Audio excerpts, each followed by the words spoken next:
لبيك لبيك لا شريك لك لبيك إن الحمد والنعمة لك والملك.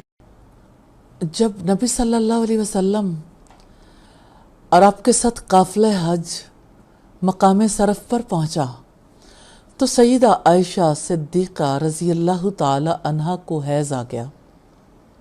آپ صلی اللہ علیہ وسلم ان کے پاس گئے تو انہیں روتے ہوئے پایا. آپ نے پوچھا کیا ہوا؟ سیدہ عائشہ نے بتایا کہ انہیں حیض آ گیا ہے. آپ نے فرمایا یہ تو وہ چیز ہے جو آدم علیہ السلام کی بیٹیوں پر لکھ دی گئی.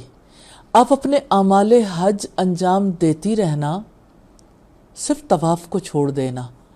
جب پاک ہو جاؤ گی تو اس کے بعد طواف کر لینا، تو حاجیوں جیسے عمل کر کے آپ اپنا حج مکمل کر سکتی ہو. یوں ساری دنیا کی خواتین کے لیے سیدہ عائشہ صدیقہ رضی اللہ تعالی عنہا کا حیض ایک مثال بن گیا کہ خواتین اس حالت میں کیسے اپنے فرائض انجام دے سکتی ہیں.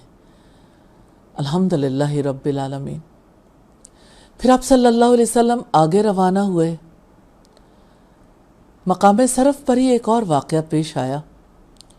آپ صلی اللہ علیہ وسلم سے سوال کیا گیا مقام صرف پر.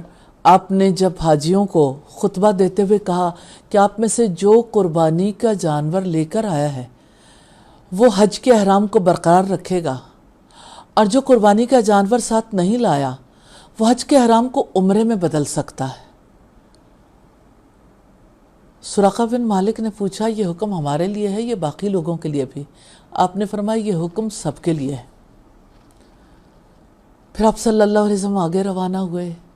حج کا قافلہ ہے، کیسے جذبوں کے ساتھ وہ سفر ہو رہا تھا، کیسے للہیت، کیسے اللہ سبحانہ و تعالیٰ کے لیے اخلاص تھا. لبیک لبیک کی صدائیں ہر طرف سب لوگوں کے دلوں کو گرما رہی تھیں. اللہ سبحانہ و تعالیٰ کے حضور حاضری لوگوں کے دلوں کو بے قرار کر رہی تھی. اور مقام ذی طویٰ آ گیا. ذی طویٰ میں آپ صلی اللہ علیہ وسلم نے رات بسر کی. آپ کو چلے ہوئے کئی دن بیت چکے تھے. آپ نے فجر کی نماز پڑھائی اور اس کے بعد آپ صلی اللہ علیہ وسلم نے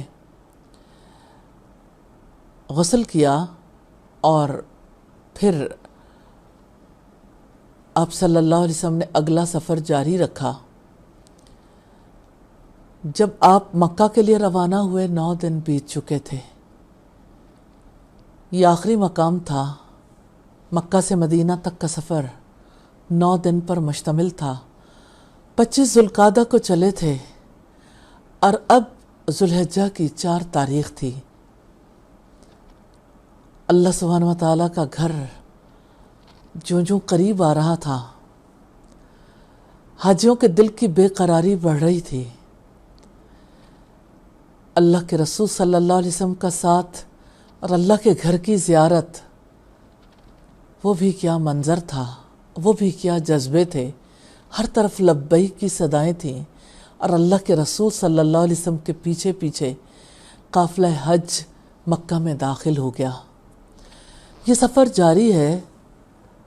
آگے بیت اللہ میں آپ صلی اللہ علیہ وسلم کیسے داخل ہوئے، آپ نے اگلے اعمال کیسے انجام دیے، انشاءاللہ اگلی بار دیکھیں گے.